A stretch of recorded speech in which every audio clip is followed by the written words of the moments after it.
Les Juifs, hein. Un jour férié comme aujourd'hui pour les commerces de proximité, c'est une bonne affaire.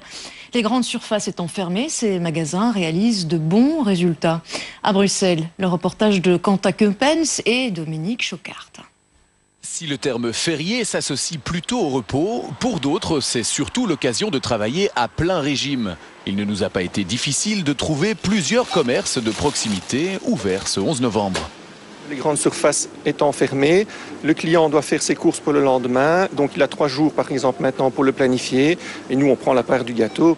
Un jour férié comme celui-ci représente en moyenne 2 fois la recette d'un jour classique. Loin d'être une poire pour la soif, chez certains commerçants, c'est même une nécessité. Ce sont surtout les petits magasins de proximité qui ont vraiment besoin pour ouvrir leurs portes aujourd'hui. Vu leur marge bénéficiaire très restreinte, ils doivent quand même trouver une solution pour savoir survivre. Pour les commerces plus modestes, les jours fériés sont une aubaine. Ils jouent donc la carte du service exceptionnel pour un prix légèrement plus élevé. Parfois oui, mais ils donnent aussi un service et pour les services on paye. Donnez-moi 2 comme ça. 2 comme ceci.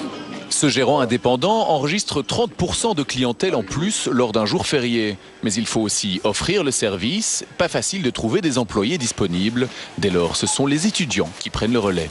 Chacun y trouve son compte quelque part. Donc c'est certain que employer des étudiants coûte un petit peu moins cher à l'entreprise, ça c'est certain.